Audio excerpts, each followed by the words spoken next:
And nowadays, we all are talking about electric vehicle, which give us a better environment.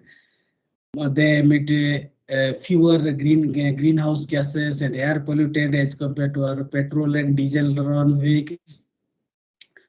But commercial charging station will have to be widely deployed if we'll go for electric vehicles.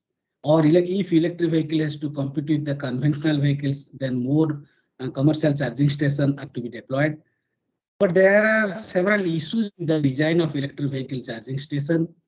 So this discussion will deal with those challenges and give an insight how to plan for new EV charging station, and also how to design a solar powered EV charging station, to further the advantages of renewable energy.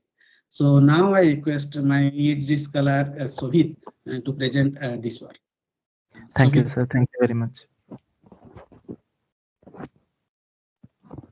Please allow me to share my screen, sir. Yes, yes.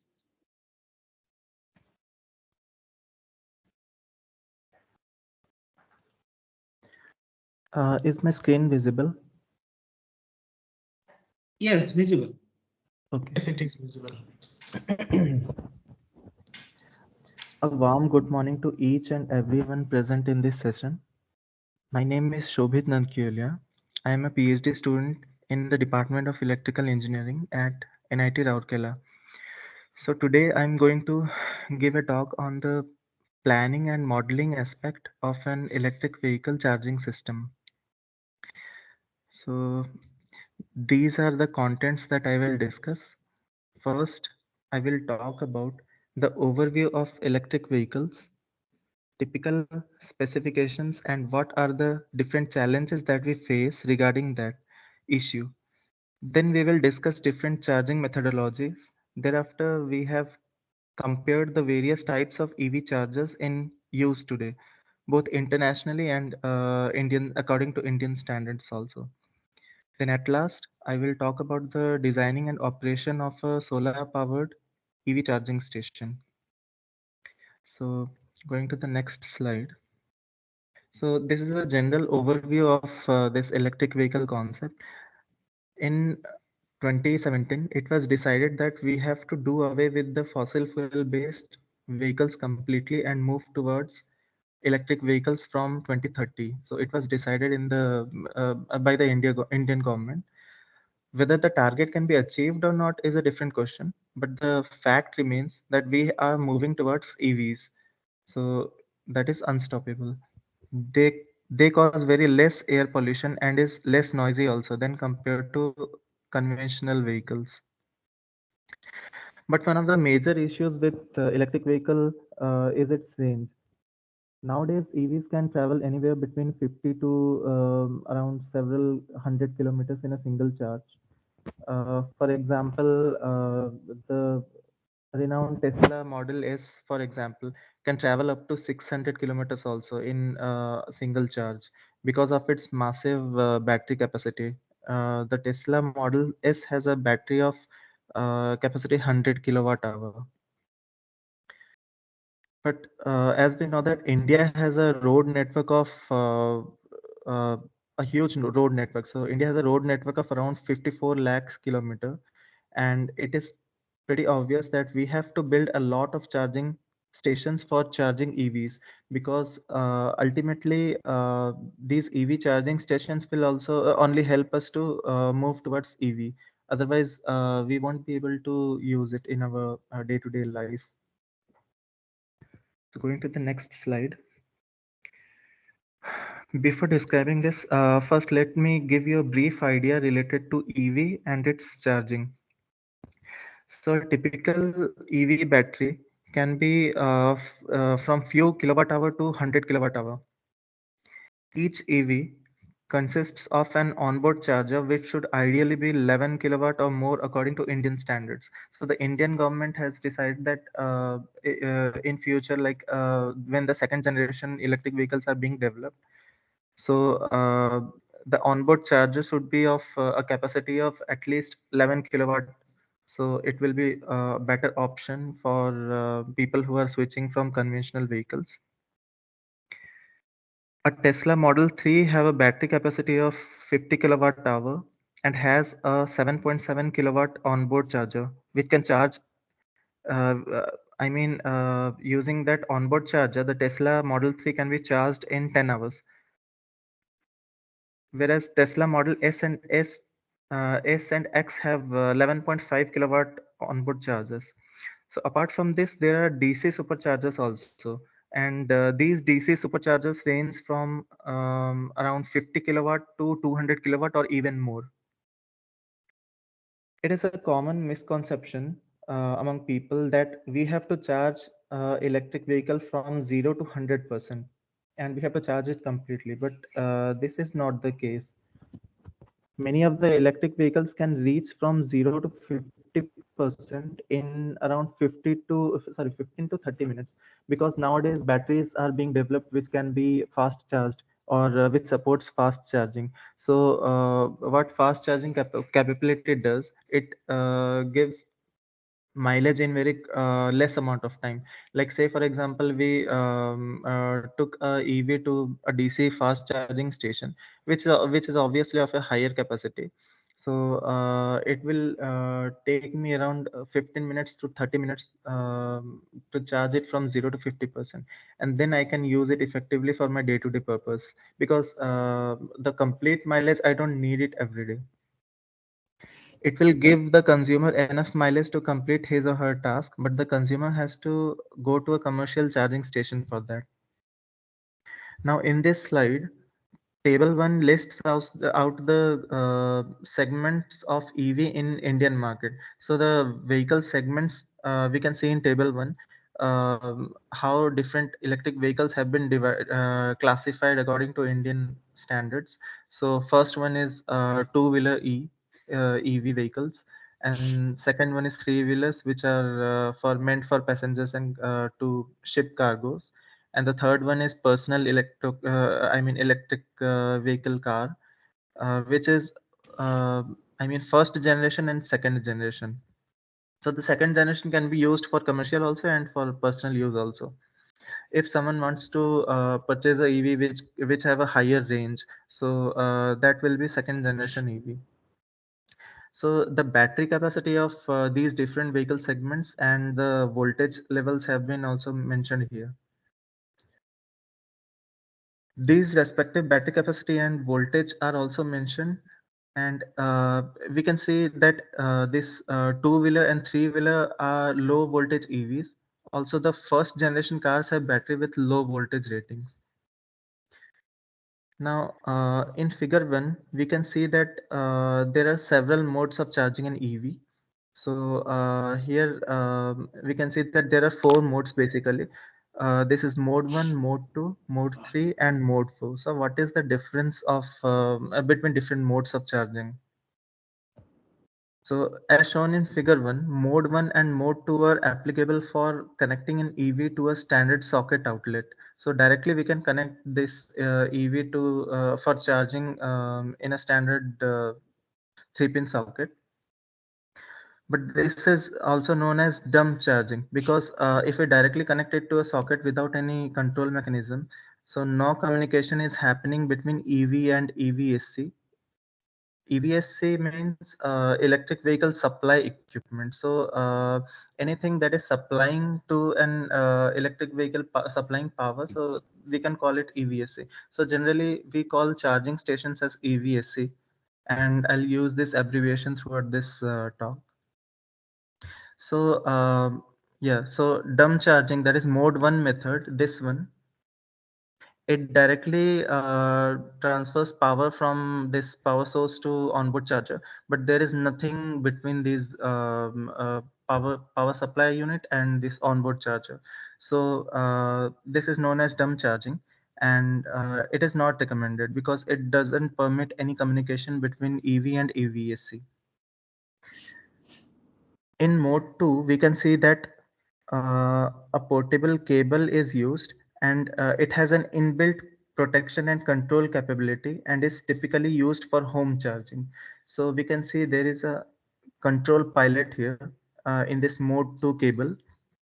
So what it does is like the vehicle can communicate with EVSC, and how the EV battery has to be charged. What is the maximum charging current, or the rate? What should be the rate of this charging current? So that thing can be monitored by this control pilot thing, and it also helps in communicating this safety features, like if the EV is charging in charging state, then it cannot be started, or those kind of things. Now in mode 3 and mode 4, this is mode 3 where we can see this is a specialized kind of charger, and this is mode 4, which is DC fast charger. So mode 3 and mode 4 provide a separate charger device to supply power to the EV. So we are not directly connecting the EV to a wall socket, but we are using a specialized device. And this have improved control systems and are used for commercial and public charging. So in public spaces also, if there are charging units there, so these kind of devices we can see there, and that will be our mode 3 charger, if that is giving AC power, and if it is giving DC power, then it will automatically go to mode 4 charging. These are the commonly used AC connectors, and some of the commonly used DC connectors like CHAdeMO and then Combo 2 Type 2. So I'll explain the types of connectors in my subsequent slide. So in this slide, we can see that the normal power charge mode is suitable up to third vehicle segment, and generally a electric vehicle which is taking a power of less than 22 kilowatt, so that goes to low power charging mode, and that, I mean, that is classified as low power charging mode. And if a EV consumes power between 22 kilowatt or higher, that is 22 kilowatt to 200 kilowatt, some EVs consume even more, so we classify it as high power charging, and it is suitable for our LCV and MCV, like um, this light vehicle and medium light vehicle. So going to the next slide. So apart from AC and DC charging, an EV can be charged using AC power and DC power, as we discussed earlier. So if it is taking AC power, then it can take either single phase AC supply or three phase AC supply. And if we want to charge it, I mean fast, then we can use DC, this DC charger, but we have to go to a charging station, because DC charger is has a higher rating, and it cannot be built in a home, and it cannot be used, I mean, personally. So we have to go to a EV charging station, and there we can find either three phase AC power charger, or we can find DC super fast charger. So apart from these two types of charging, AC and DC charging, a battery swapping methodology is also available. So the Indian government, in their standards, the charging methodology standards, they have decided that we can use another battery swapping methodology also. When, say for example, there are several electric buses, so if they go to a depot after leaving the passengers in their way, and then the bus is now discharged completely, so they can, what they can do is they can take a fully charged battery from the station, and they can replace their battery from their vehicle, and then they can continue their work. So here, in this battery swapping methodology, the consumers may purchase an EV without a battery pack also, and this has been allowed in India. So the consumer can visit a battery charging station with where battery packs are continuously being charged, and they can replace their battery with a fully charged one. Though it is fast, I mean, this technique is fast, because in case of normal electric vehicles, we'll have to wait for the electric vehicle to charge up to a certain level, and then only we can use that electric vehicle for our next plan. But here we can directly, if our vehicle gets discharged, then we can directly take a new battery from the charging station, and we can keep our old battery to inside the charging station, and within minutes we are ready to move. So this method is fast, but there is a major problem here. Like there are several electric vehicles in market nowadays, so their batteries are also different, and there is a lack of standardization among EV batteries, and that is a major issue in this battery swapping methodology. But this is a method of charging which will be in use, and along with AC and DC charging of electric vehicle, this battery swapping methodology will be also in use. Now, in Figure 2 illustrates the prerequisites of a DC charging station. So, since we are planning, I mean, since we are discussing the planning part of a charging station, and basically charging station, they can, you can say, implement either three-phase power charger or DC fast charger. So here in figure 2, I have illustrated what are the prerequisites of a DC fast charging methodology. So there are prerequisites in the charging station end, and there are prerequisites in the electric vehicle end. So in the electric vehicle end, we can see that the EV must be having a traction battery. So obviously the EV will function with a battery, and we all know that that battery is used to drive a induction motor or whatever. So and that will give it traction. Then there should be a battery energy management system. So every electric vehicle have to have a battery energy management system that will efficiently deal with how different parts of that electric vehicle deals with energy, and effectively it is managed, so that the efficiency of the electric vehicle is improved, and it will give a better range. Then there has to have a, DC power inlet through which I mean the electric vehicle can get power and charge the battery using onboard charger. And at last, there should be a communication interface for charging control and safety. So in the types of charging, I mean connectors section, also like what are the different communication things that this electric vehicle will uh, have with this charging station. And that communication is for charging control and safety purpose. So I'll explain it in the next slide.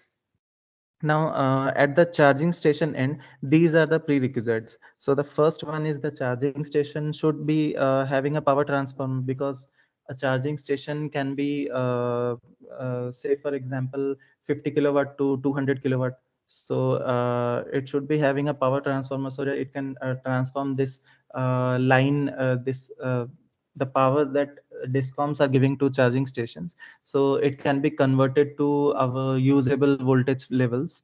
Then it has to have a power converter for AC to DC conversion. So if the charging station is purely AC based, then there I mean it needn't have this AC DC converter. But if the charging station is employing DC charger also, so it has to have this power converter. Then there should be cable assembly and proper connectors. So an electric vehicle charging station, it can be hybrid also, like it can have AC as well as DC chargers also. So all the cable assemblies should be present, and proper connectors for different kinds of electric vehicles should be there, so that consumers can go there and they can charge their electric vehicle. But if all these things are not kept into mind, then what will happen is, like, this charging station that we have planned and designed and start operating, so people won't be able to use it effectively, and ultimately it will suffer huge losses, and the purpose won't be served. So, and ultimately the thing is, like, if people won't be getting proper charging stations in different points at in their journey, so they will obviously get less motivated in using this electric vehicle. So the last thing is, the prerequisite of a DC fast charging station is power supply circuit and communication interface.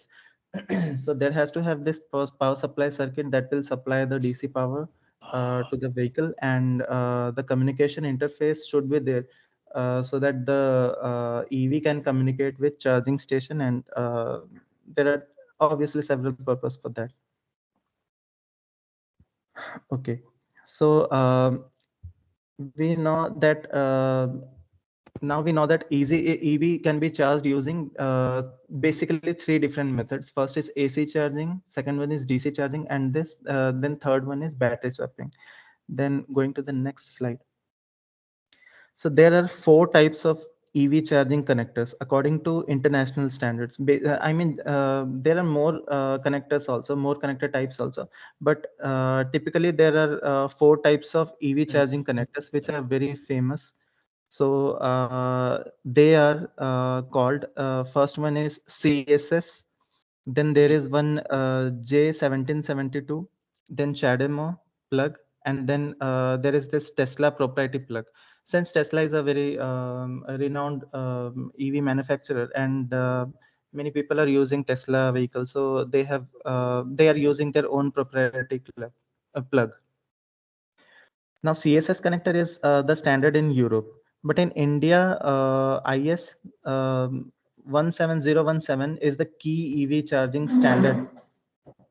So there is this Indian standard which the government has put across, and there are, I mean, descriptions about how these vehicle manufacturers and charging station builders, they have to build their connectors. So they cannot build any type of connector for their vehicle. They have to follow this norm, and they have to follow this Indian standard 17017 key.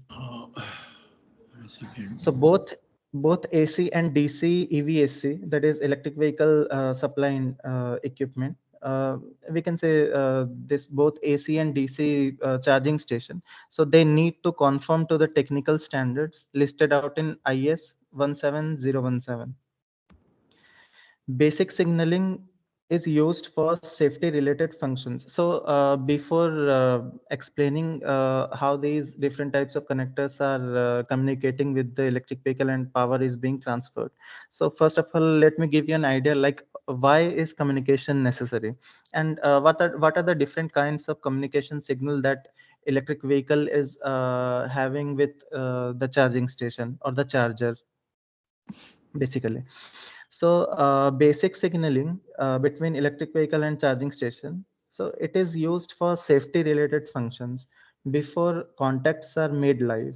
So whenever this electric vehicle is connected to the charging station, so only when the signal is being transferred or communicated, then only the contacts are made live for safety purpose also. I mean, obviously. So then only the contacts are made live or energized. And if both charging station and electric vehicles are ready for charging, then only it will be energized.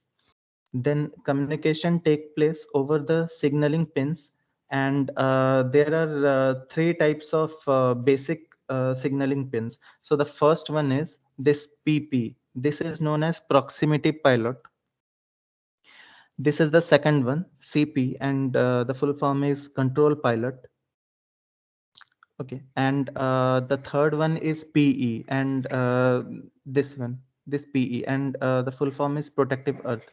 So these three are the communication channels. Like in this connector, say for example, so there are three communication channels, and there are two lines through which power will be transferred. So first, just let me classify these different connectors into some subcategories. So these two are the single phase connector type, and the first one is AC single phase connector type, and we can see that this one is for line and this one is for neutral. And again, this type of connector is a combo charger connector, and it has I mean, it can be used to get power from a single phase supply. There is There is, we can see L1, this is line and neutral, and this type of charging connector can also be used to get supply from a DC charger. So there is DC plus and DC minus also, and these three are the communication channels. So going to the communication signaling pins. So the first one, proximity pin, proximity pilot, PP. So this proximity pilot provides a signal to the vehicle's control system. So it can prevent movement while connecting, while connected to the charger. So when the vehicle is connected, then this vehicle control system is being controlled by this PP signal between this charger and electric vehicle, and the electric vehicle won't be able to move forward because the charger is connected, and these chargers are dealing with high amount of power and voltage. So it is not safe if the charger gets disconnected suddenly, and then there will be a huge risk of fault occurring in the charger plug side, that is. So the signal, here this PP also communicates this cable type here. So the cable, how much amount of power that cable is the wire between this connectors. So one connector will be in the charger side, and one will be plugging in the electric vehicle. So there is a cable between these two connectors, and the PP signaling pin, it communicates. The charger will know how much amount of power this cable will be able to carry. Now, the coming to the second signaling pin, this is control pilot, CP, and this is used to signal charging level between EV and EVSC, and can be manipulated by vehicle to initiate charging as well as other information. The signal is generated by the EVSA to detect the presence of vehicle, communicate the maximum allowable charging current, and control charging begin and end instruction. So when the vehicle has to be charged, or it has to stop charging, so these kinds of communication will be happening through this CP signaling pin. And the last one is protective earth, PE pin, and this is our protection from full current protective earth system. And the live wires of the public charging stations are always dead if the protective earth circuit is open.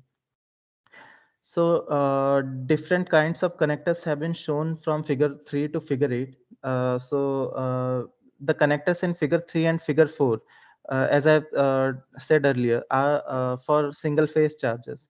And figure 5, it shows the Indian standard connector for 3-phase chargers. So we can see that in this figure 5 connector, there are three lines, this RYB phase, and one is neutral, and there's three other communication signaling pins. And then these figures 6, 7, and 8 are for DC charging. So these are the connectors for DC charging.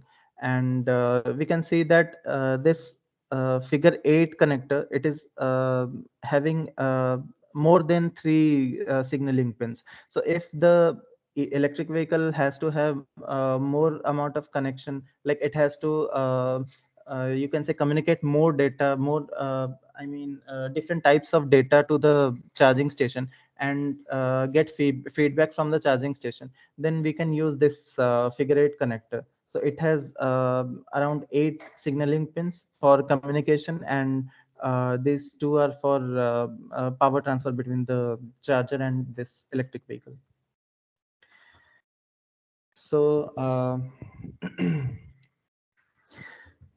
here I'm discussing like what are the main things for the planning phase of an electric vehicle charging station.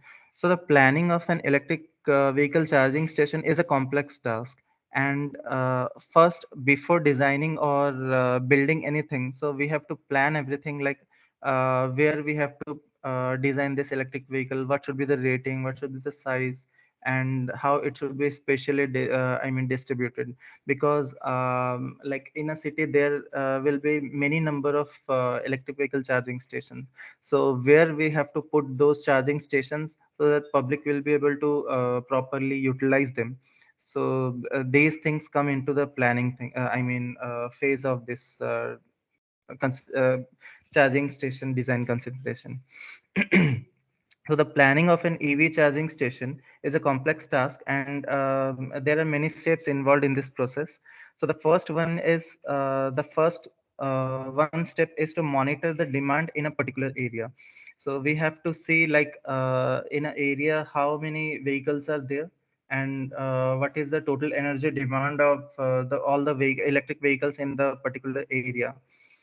So as an example, I have shown table 2 here, and the demand based target settings for EV charging infrastructure. So table 2 is this demand based target setting for EV charging infrastructure for the Indian city of Bangalore.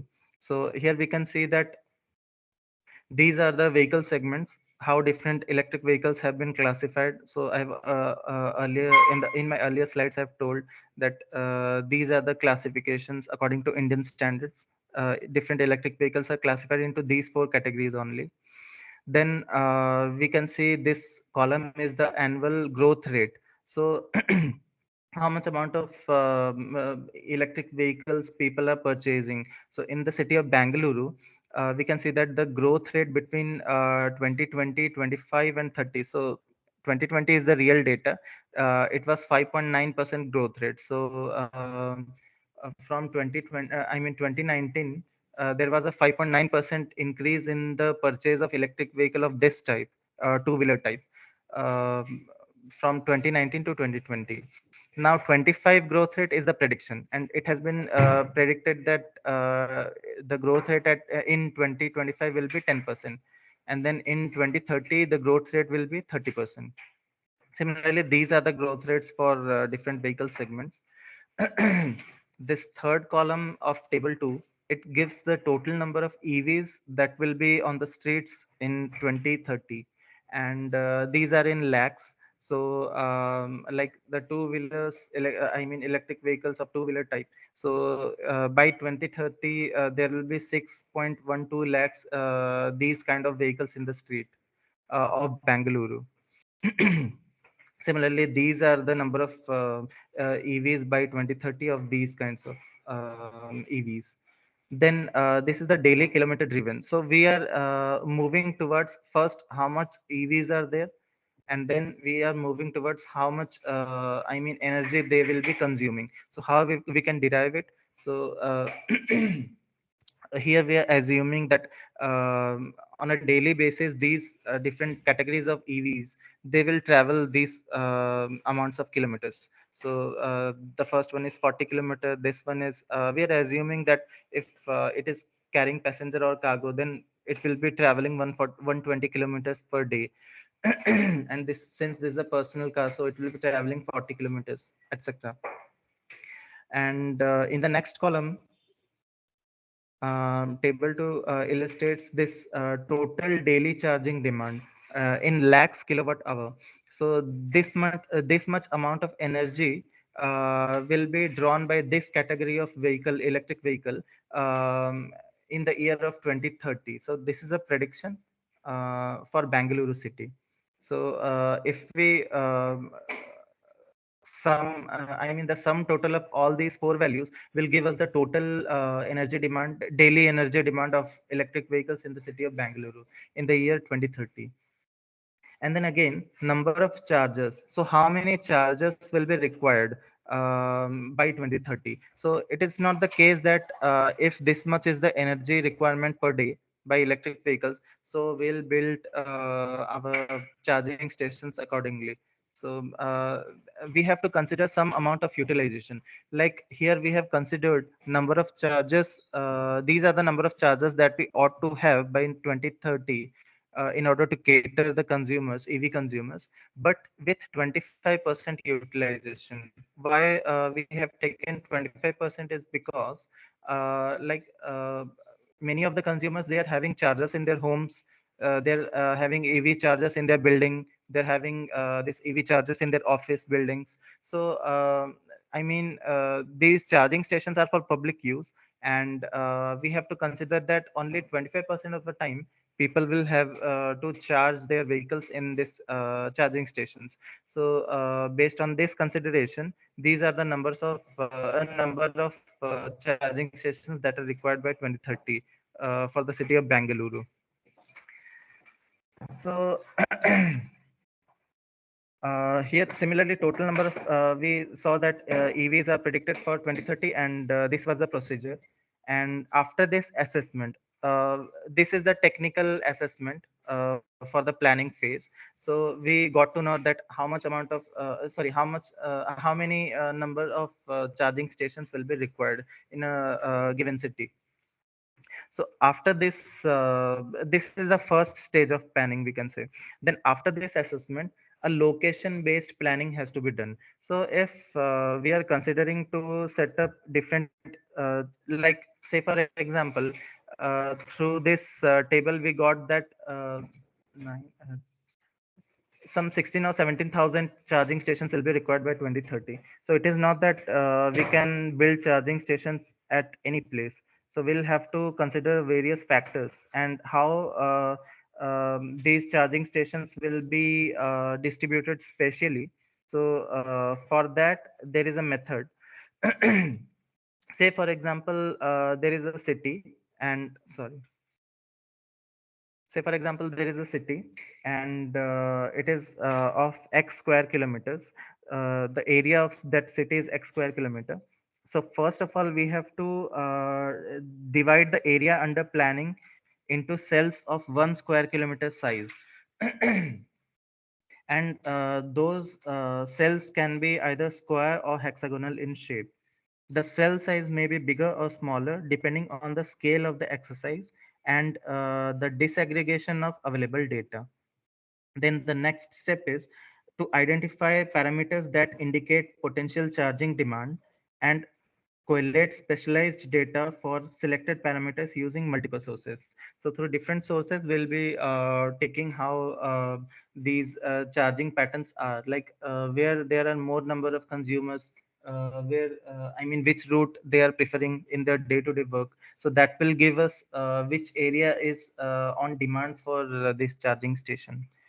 Then the last step here for this special for figuring out this special distribution of charging stations is then at last we'll assign weightages to different parameters and the values based on their impact on potential demand, and then combining the values of all parameters for the cells, we'll then categorize them based on potential demand ranging from low to high. So we'll get after this step we'll get a map where there will be 1 kilometer square cells, and we'll get a heat map kind of image where we'll get to know which areas are very high demanding for these charging stations, and which area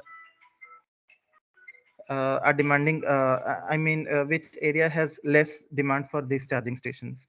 So after these dealing with these special requirements for EV charging facilities, space requirements for an EV charging facility has to be calculated. Like if there will be n number of vehicles going to the EV charging station, because we've already figured out in the spatial distribution how many vehicles will be going there in on a daily basis. So on that data, we'll be calculating what is the space requirement for EV charging facility that will be set up there, and that will depend on the total number of vehicles that will visit daily. For those vehicles will have to have spaces, and then to I mean keep different kind of chargers that will be there. So we'll be calculating the space requirements, and then the last step for this planning phase is the land allotment. So that is also a very challenging thing, because those land allocating is, I mean, dependent on several factors. Like, say, for example, in a city area, in suburbs, there are many places where the cost of land is too high. And also I mean there can be disputes also, like sometimes there is not enough clarity about the ownership of a particular land. So I mean land allocation is also challenging thing, and this is the last step of I mean planning phase. So after the land has been allocated, then I mean the charging station will be built. Okay, so this was about the planning phase of this electric vehicle, and I tried to discuss all the things like some basic overview regarding electric vehicles, and what are the different kinds of chargers that we use, and then how I mean charging stations are planned, and how we can aim to specially distribute them in a particular area so that the consumers will be able to utilize them effectively. So now, from this slide, I am discussing the solar power EV charging station. So here we can see from figure 9.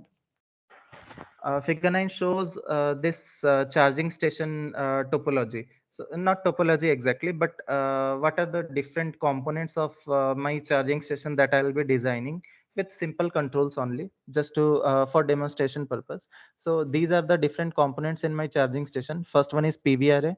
Then there will be a battery energy storage, because PV is dependent on irradiance. So whenever irradiance change, so there will be less power availability.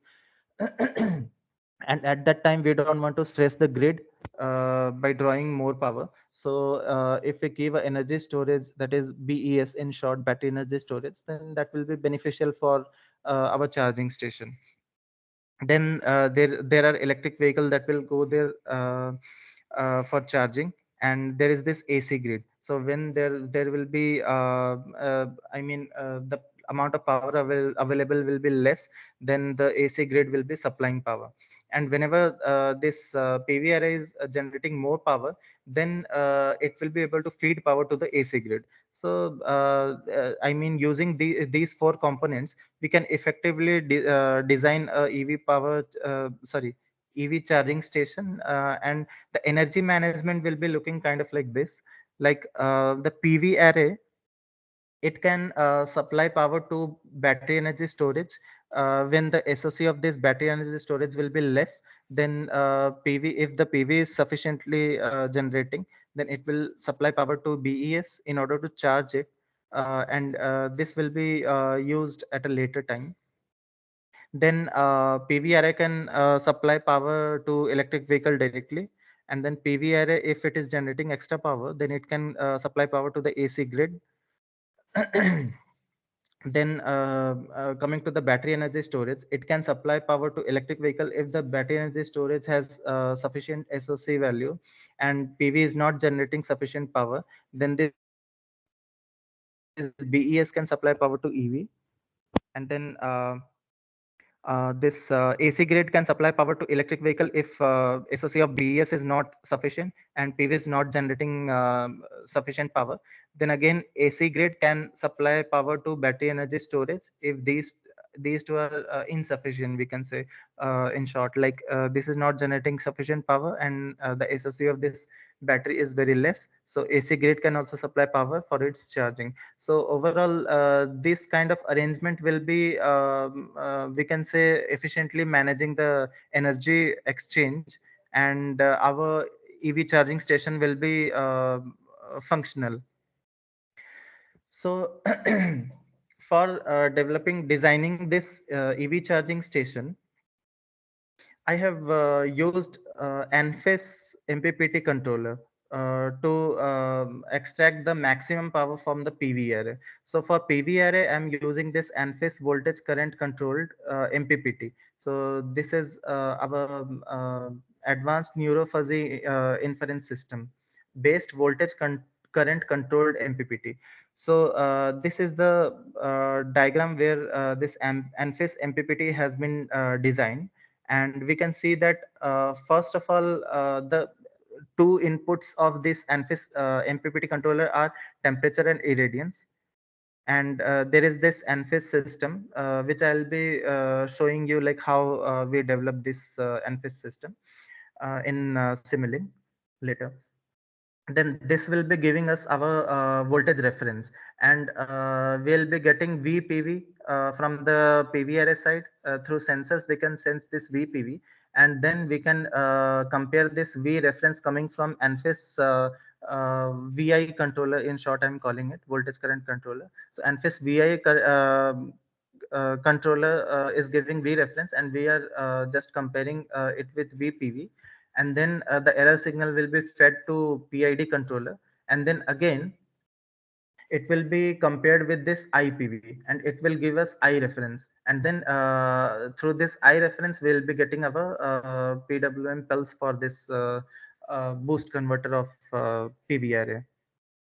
So that irradiance and temperature parameters are used to generate here voltage reference, which are again then used to get the current reference here.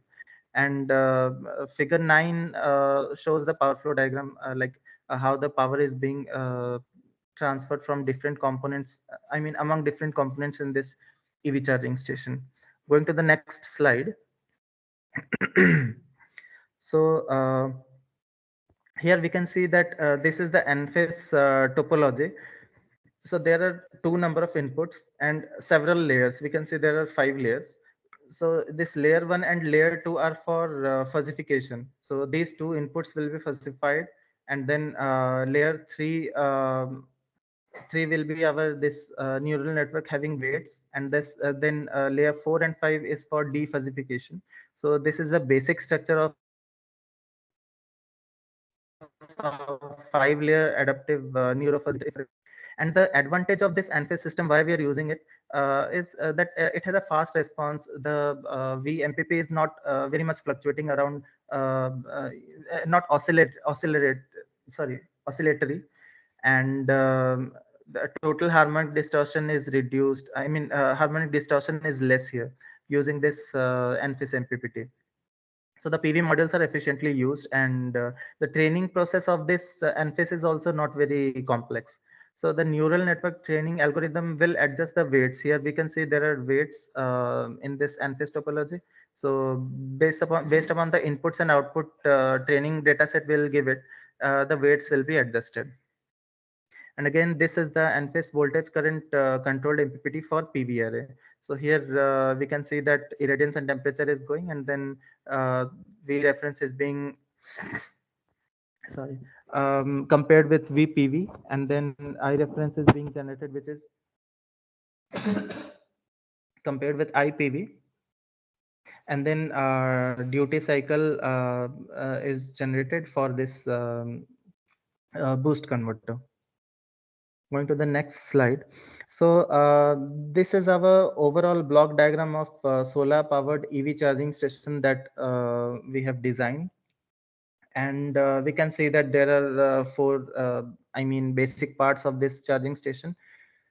First one is this PV array. Second one is this electric vehicle that has to be charged. This station is being designed for charging this EV basically. And this is the battery energy storage. And this is the grid side of our system. So we can see how different components are linked to the DC link. So first, coming to the PV array, we can see that PV array is connected to the DC link via this boost converter, and okay, this is bidirectional. It is by mistake, I think. This one won't be bidirectional, so there will be only one switch, and this PV is linked to the DC. I mean, connected to the DC link via a boost converter, not bidirectional. This one won't be there, so we can eliminate this one and connect it directly. So boost converter will boost the voltage, and ANFIS will ensure that the maximum power is being transferred from PV array to the DC link, or wherever the power needs to go after that. So we have discussed how this ANFIS MPPT works. So coming to the BES side, battery energy voltage, storage. So this one is bidirectional because it will supply power when this EV is not generating much power and it has sufficient SOC. So it will supply power. Also, it has to be charged because after getting discharged, it has to be charged via either PV array or via grid. Grid can also charge it if PV is not sufficiently generating. So this one will be bidirectional, and there are two switches we can see.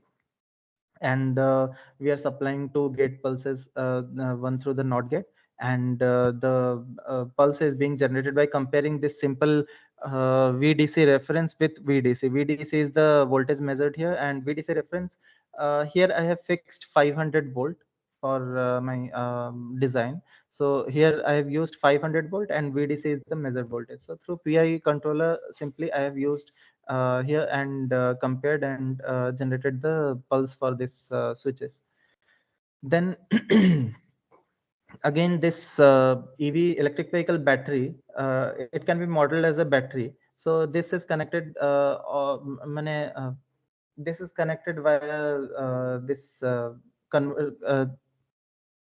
chopper through to the DC link, and this is the grid side, and it is connected via our inverter to DC link again.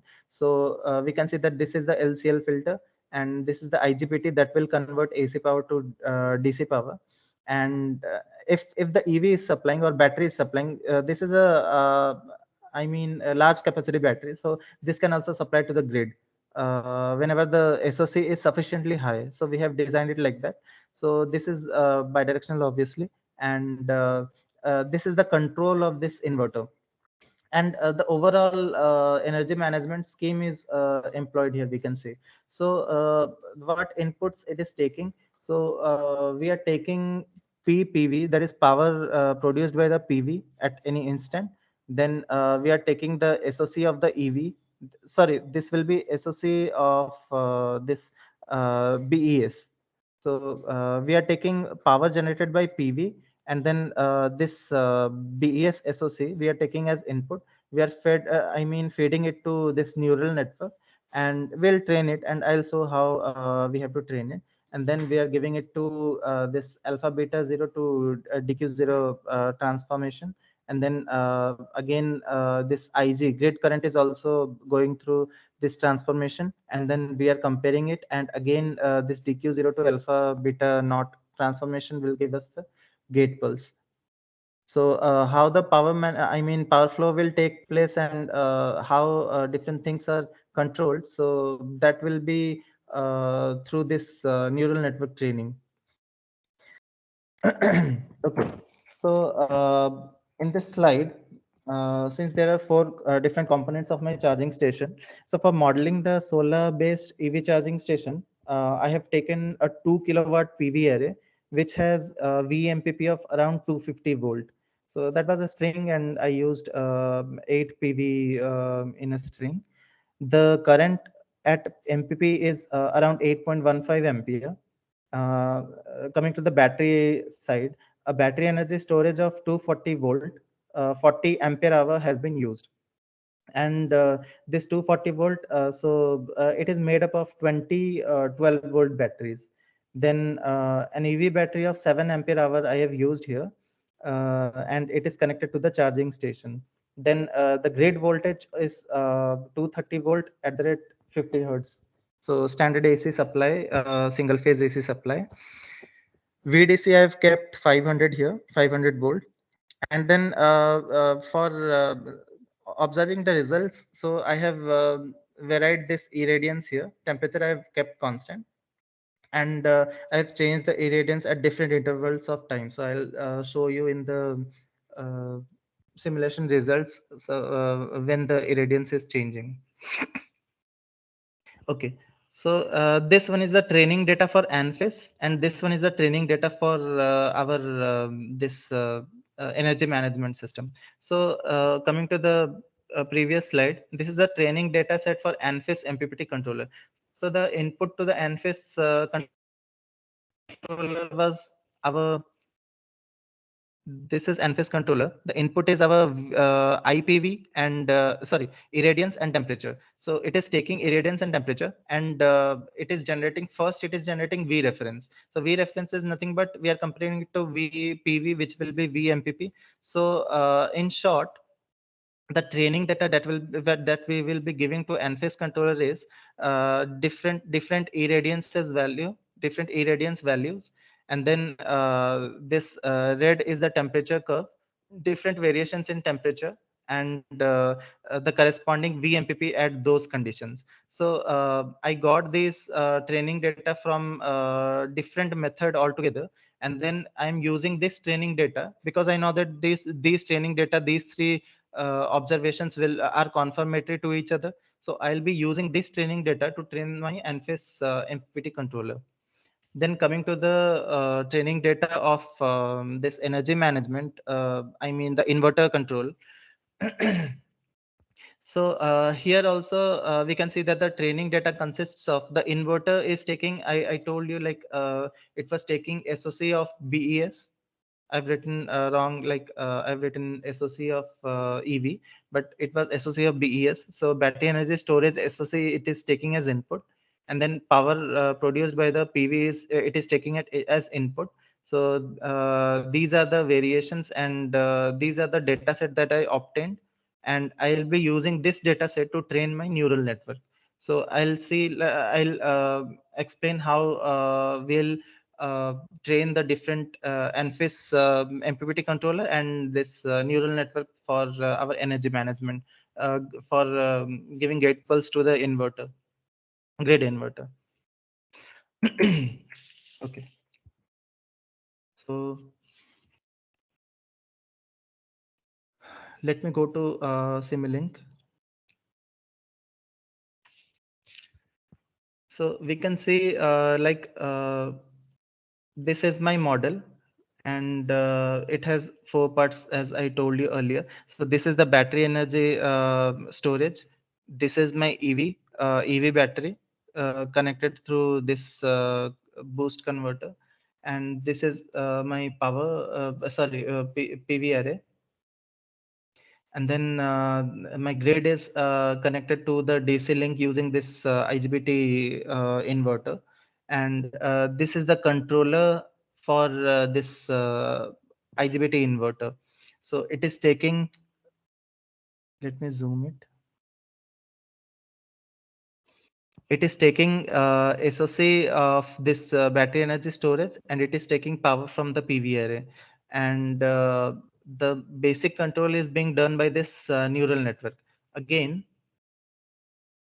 coming to the PV side, so this is the MPPT controller, and it is being done by the ANFIS, which is similar to our fuzzy logic controller. So it is done by ANFIS methodology. So I'll tell you how we have to design it. So different components, we can keep it in our Simulink using our library browser. And then these are the two basic key, things here. So for this MPPT ANFIS MPPT implementation, I'll use a simple fuzzy logic controller.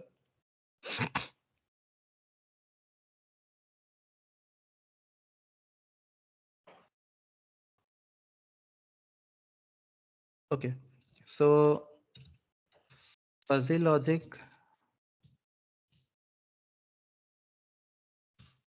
controller block is there.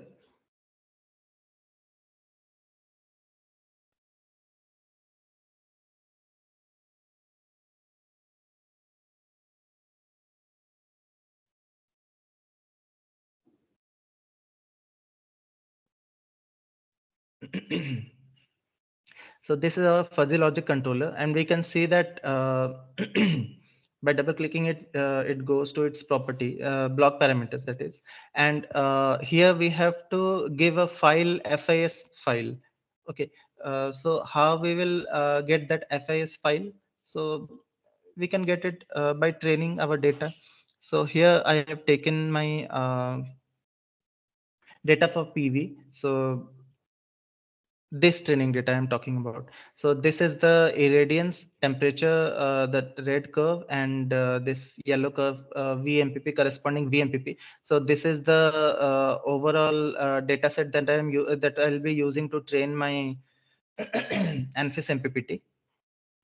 So how I will train it? So first I'll load this data, and I plotted this data using this command.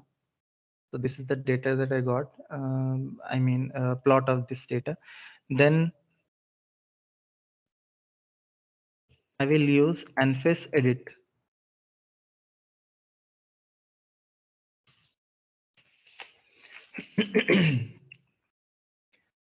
So this is the designer dialog box, and we can see that this will give us our plot of this training data and trained data. So we will see how it looks. So first we'll have to load data. So this data I'll have to load it to here. So from file or from workshop. So I'll load the data from workshop, load data.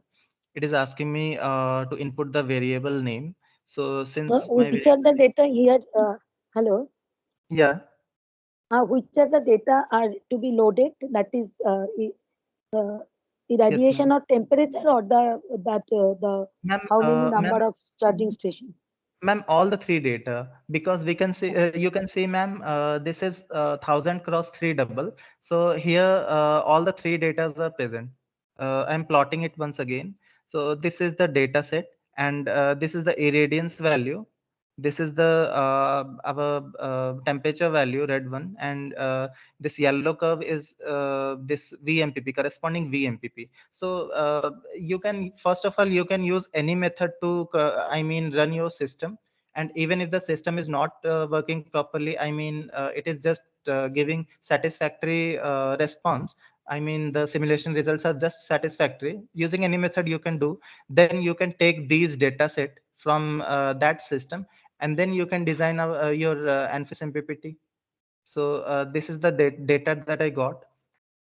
Then I'll be using this command ANFIS edit.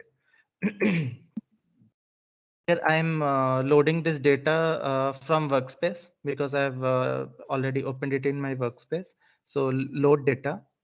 I'll enter the variable name data. So this is my training data, and this is VMPP. And then I'll generate FIS. So here we have to give the number of membership functions for each input. So there are two inputs in my ANFIS controller. First, first is temperature, and second is irradiance. So for temperature, I have taken three membership functions, and for irradiance, I have taken three membership functions. So I'll have to give a space between them to separate, and I'll be using default membership function type and this output membership function type. So I'll generate this FIS. So I've generated already. Then this is the epoch value. So epoch is just the number of reruns. I mean, the number of times the data set, the complete data set will be fed to this, uh, I mean, ANFIS system for training purpose. So since this data set is not very large, just 1000 data points are there. So I'm using 100 epochs here. And now I am going to train it. So here we can see that this ANFIS is being trained here now. And it is giving me the error values. So we can see that with each epoch, I mean, one epoch is the time where the this complete data set is being fed to the ANFIS system for training. So I have done 100 reruns, and we can see that the error is very small, order of 10 to the power minus 7. So it is, we can say, zero. The error is zero, and we will see whether the model is being correctly trained or not. So this is from this option we can see the structure of this ANFIS model, and we can see there are two inputs, irradiance and temperature. So it doesn't know whether it is irradiance or temperature or whatever, but I gave it irradiance and temperature data, and I gave it VMPP. So now if I give any random value of temperature and irradiance, then it will give me corresponding VMPP for that. So this is how generally fuzzy networks are trained. This neural networks are trained, and this one is ANFIS. So okay, so this is the overall structure, and then now I will test it. So I'm testing it now. So earlier there were, I mean, circles of blue color, and now this red one is overlapping it. So we can see that the trained data is, I mean, overlapping with my previous training data. So we can see, and from the previous, I mean, plot also, we can see that the error was zero, nearly zero. So that ANFIS has been trained. So how we will use it? We will go to file, we will export it and export it as a file. And I've already saved it in, my path directory. So I have saved it using this name. And then after saving it in this .fis format, how we can use it? We'll close this. And then we'll go to our model. And then we'll take a fuzzy logic controller from this library browser. And then we'll double click it. And then we'll give the name of our file. So say, for example, I would have named my file as XYZ. So here I would have written xyz.fis. And then I would have clicked OK. But since my file name was different, so this is the file name that I am using. And please be sure that the files are there in the path directory of this Simulink model. Otherwise, it won't run. Then coming to the this neural network part. So how we will be using, training this neural network for IGBT control for this inverter control. So a similar process. First, we'll load the data. So I'm loading two data sets. First one is input. So input is of 1000 into 2 double. So it consists of my PPV value, power of PV array values, and it contains this SOC of battery energy storage values. So if we plot it, we can see that this one is linear, but I have arranged it in an ascending order. That's it. And this data will be our I reference values. So using these data sets, I'll train and this NN now. So in the command window, I'll go to NN start.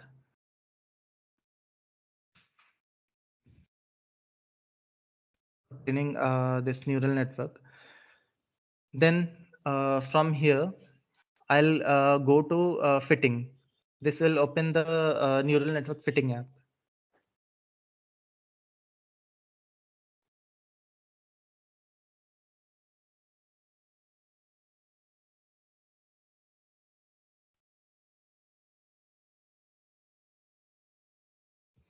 Okay, so since I have already loaded my training dataset in my workspace, so I'll just use this import function, import option, import, and I'll go to import data. So it will import predictors and responses. Predictors means these inputs, and responses are the outputs of the training datasets. So from workspace or file, we can take it.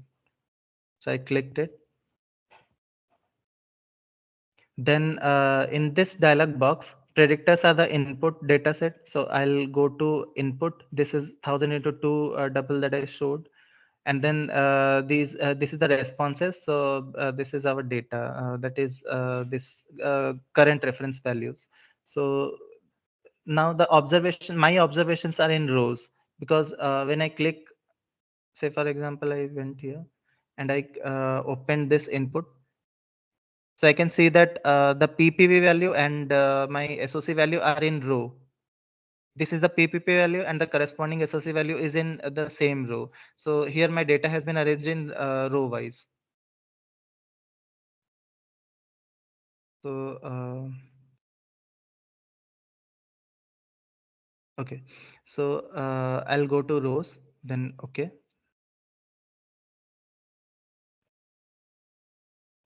Okay, so now I have to set the layer size. So from here I can set my layer size to 9, 8, 7, whatever. So I'm using 10. Then and depending on your memory, like if someone wants to use less memory for computation, so he or she can use less layer size. And in case of that ANFIS MPPT, they can use less number of epoch. So we have to get satisfactory results. So whatever epoch values give satisfactory result, we can use that. It is not necessary to give high layer size, because that will improve the increase the computation burden. Then we'll be training this neural network. So you can say that this is the epoch, like how many number of how many times the complete data set is fed to the neural network for training. And okay, the validation criteria has been met.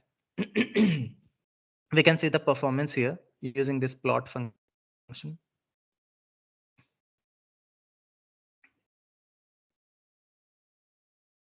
So we can see that this train is blue color and validation green color. So both those plots are very close to each other, and the error value is very negligible. So the tuning process is complete. And from here we can see that if from here also the error is significantly less, it is only more in I think this is 50, then this must be 10, I think. So less than 10 epoch value, it is error is very more. So I can use 50 epoch value or 40 epoch value if I want to get satisfactory result with less computation burden, and my system is performing good, then I can use less epoch value also. Then after this training is over, we can go to export model, this one, and we can click this export. Again, uh, when I was training that model, so for training I can use different methods also. So for decreasing the computation burden, so this method is fast, and obviously it will consume less memory. And this is slow and give it will give a good match and good result, that is. And this one is memory efficient. So both, I mean, trade off between both these two. So I have used fast method. Then I'll go to this export model. I'll go to export to Simulink because I'm developing my model in Simulink. So when I click this option, so it will give me the block diagram of that trained neural network model. So what I'll do is I'll just take this one because these are inputs and scope only. So I'll take this one, I'll copy it,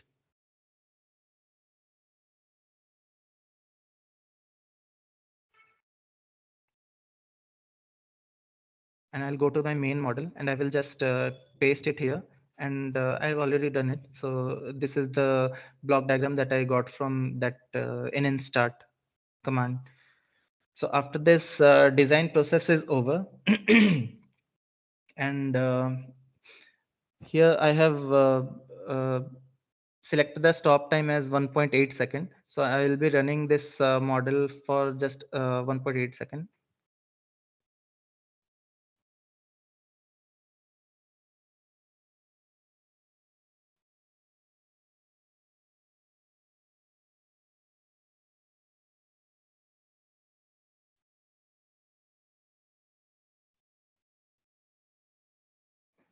Just I'll be showing that this model is running, then I'll be showing the results in my PowerPoint presentation.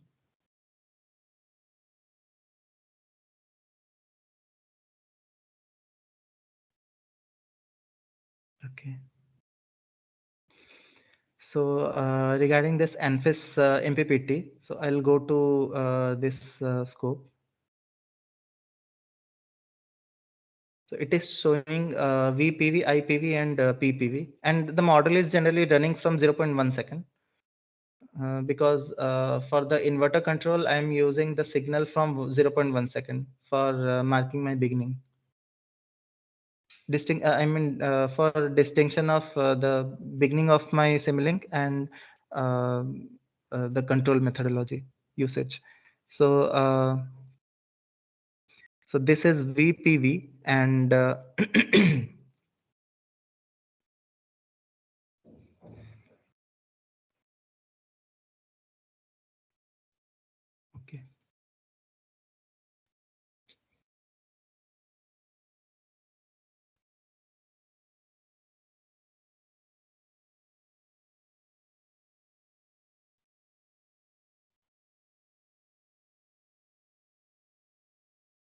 I'm not able to drag it. I'll just show it in my PowerPoint presentation. This incremental, like this is following actually the incremental conductance method, because although it is fuzzy logic, but okay, but the thing is instantaneous voltage and current it is taking, so that is why the oscillation is not so much in this finding this Yes, kind of it is. difficulty. I mean, basically, it is voltage and current control. So it is taking both those as inputs, but it is using this trained fuzzy in order to give, you can say, accurate I reference and V reference data. So we can say this is my VPV, and it is being maintained at 500 volt. Then this is my IPV, and stepwise I have changed my PV array irradiance value. So at these values, my irradiance value, first it was 1000, then I uh, made it some 800, then 500. So likewise, first 1000, then 500, then 300, then 200. This is 300, 200, then 100. So I'll see the effect of this change in irradiance in the power being supplied by the PV array. So power is being, uh, it is decreasing because of this decreasing irradiance value. Then this is my battery energy storage voltage and current. So I can see that the battery energy storage, this voltage is being maintained at its nominal value, and this is the current. So the battery energy, storage, that is BES, or battery storage in short. So it is sorry, it is giving power. So this 30 ampere, it is positive, so it is giving power, and this step changes just because of the change in irradiance value. So since the PV power is decreasing, so this is fluctuating, and that is all. But the fluctuation is not very less, more. This is EV voltage and current waveform. So this is the EV voltage value, and this is the current is in negative. So the EV battery is taking current at different irradiance values also. The grid and the battery, this battery storage are able to supply power to the EV battery for charging. This is the DC bus voltage, VDC, and it is being maintained at 500 volt. You can see. Then this is the grid voltage, grid current. Grid current is when the PV has sufficient power, or the battery energy storage has sufficient power, then the grid is not supplying current. And this one here, the irradiance value was large, 1000 watt per meter square. So here PV was supplying power to the grid. So PV was injecting power to the grid. Then this is grid real power. So we have to see from 0.1 second, because grid controller have start using from 0.1 second. So here we can see that this grid power, earlier it was negative, so PV was supplying power to the grid, that's why it is negative. Then when the this irradiance value started decreasing, so my real power grid, grid real power started increasing. So after the irradiance value crossed 300 this watt per meter square, so now my grid is supplying power to the batteries, those EV and battery storage. And this is the reactive power. So more or less the reactive power is 100, and the grid is supplying that. So it is sorry, grid is so it is minus 100. And this is the SOC of this battery energy storage and EV battery. So this battery energy storage, earlier I said the SOC is 80%. So in just my simulation time was 1.8 seconds. So in 1.8 second, the battery storage got discharged from 80 to some 79.965. And this graph is just to show that the battery was being discharged and supplying power to the grid as well as EV battery. And here my EV is charging, and the initial SOC of EV battery was 9, so it is rising continuously as it is being charged.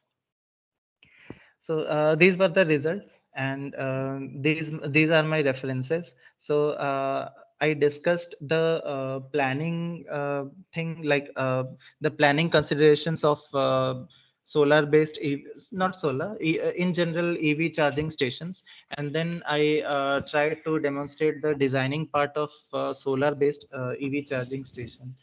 So these are my references. Thank you.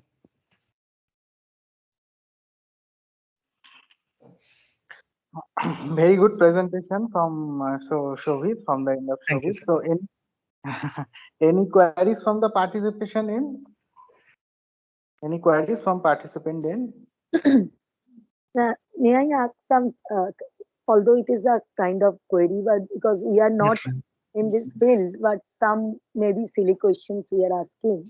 That's okay, So, ma'am. so one thing is, what is the minimum voltage that the classification you have shown that Mm. some are two-wheeler and the Yes, yes, voltage ma'am. requirement you are telling that it is 12-volt battery maybe Yes. supported that. Yes, ma'am. Okay. Actually, Uh, the voltage, see, ma'am, the voltage, like in some vehicles, like two-wheeler vehicles, you can see the battery voltage is just 48 volt to 72 volt, this range. So this is I mean, we are using a boost chopper to connect to the charging station. So and this voltage doesn't matter because the battery capacity is sufficient to you can say energize the electric vehicle. So whatever energy the electric vehicle needs to travel from one place to another, so this energy capacity is the main thing. So the energy capacity is the main thing which we can say uh, tells us that I mean how that electric vehicle can be used for which purpose and how much range it will give. Okay. So in that case, you are telling that that if it is 48 volt, but the current capacity is low, so if the capacity of the battery that what will be going for charging, the Mm. capacity if it is greater than that in terms of 12 volt also, then Yes. also we may be able to charge the that electric vehicle battery. Is it? For charging like for charging these low energy electric vehicles which is Uh, less than 7.5 kilowatt or less than 11 kilowatt, we can directly connect it to these our AC adapters using control pilot on I mean obviously because this will be ensuring safety and our what communicating different things signals between charger and our this electric vehicle. But we don't have to connect it to our DC charger. DC charger is for charging electric vehicles of 50 kilowatt to 200 kilowatt, and these small vehicles are meant to be charged using this wall AC outlet only. Okay, so if we are, as we are, for this context, I am telling that if it is a small vehicle and we have a DC system, okay, Okay. we have a DC Mhm. system where we have no like inverter type of thing that we are completely off grid, okay. Mm. So in that case, I am making some like system in our Mhm. project also that is for electronic load, okay. So in that Okay. case, I have confined myself in DC. Now I am trying, but DC buses is there. I have six systems, six batteries, and maybe Okay. some DC Mhm. buses are there. So that all the excess energy will be going to DC bus. So now Mm. if there is a from DC-DV, if I am able to make the socket kind of that charging station, so may I Mhm. do that? My question is. Yes, yes, ma'am. Sure, you can do that. Like, there is always a onboard charger in an electric vehicle. So this is the converter. I mean, if we Yes, give I AC require a boost converter. Is it? no, no, The this is not boost converter. This is normal converter, power converter. So if we give AC okay, power, it will convert to DC and charge the battery. If we give DC power, it will obviously went through the onboard charger and it will pass as it is and charge the battery. So we can but obviously give if DC. as the battery voltage is here that 48 volt, so Mhm. may I may not require because as it is energy is flowing. You are telling that Yes. voltage and current both are flowing. So Yes. voltage state I need not be bothered about. Is it? Yes, voltage you have to maintain just above the battery voltage that is, and you have to use a charge controller. every battery has to be, charged using a charging circuitry. So you can use Ah. that, madam, easily to charge. Okay, okay. So from battery and using a charge controller, I can do this Yes. directly. Okay, Yes. and that is one question. And the second thing that Okay. you are talking about, that controlling part. Even this control, that MPPT controller, you are telling that power, Yes. maximum power we are taking from.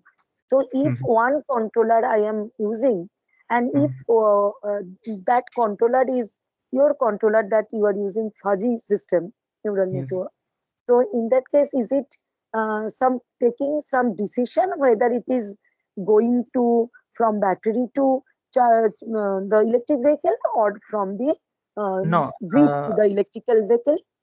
Okay. No, in MPPT controller, it doesn't decide with in which No, no. direction the power will. Yes. Oh, ED for separate controlling system you have done for that. Yes. Yes. Yes. And MPPT Oh, controller so you just have ensures three that. Yes. controller. You have three controller separately. Yes. MPPT controller is separate, and Yes. another is grid controller, and Yes. another one is another one controller you are talking about. No, that is for boost chopper. Like the voltage Is has to be for increased. okay, okay, okay. So now Yes. my question is that irradiation and for temperature, that it is coming from the real problem, real at a particular area, or it is you are taking from simulation environment? In this simulation, I have obviously taken it from the panel measurement thing. But in real life, if we want to, implement this, then we have to take irradiance and temperature value from the surrounding, from the, Okay, near to the PV okay. panel. Yes, but in your case, it is the simulated model, Yes, simulated in my from case, model yes, it is coming. Okay, yes, yes. okay, and it is the Yes. ANSYS software. It is the ANSYS software. Which ANFIS, software ANFIS, you are using? ANSYS. ANFIS. So you can use ANFIS edit command that I showed you. ANFIS From ADI. MATLAB, can we do this? From MATLAB, can we do this?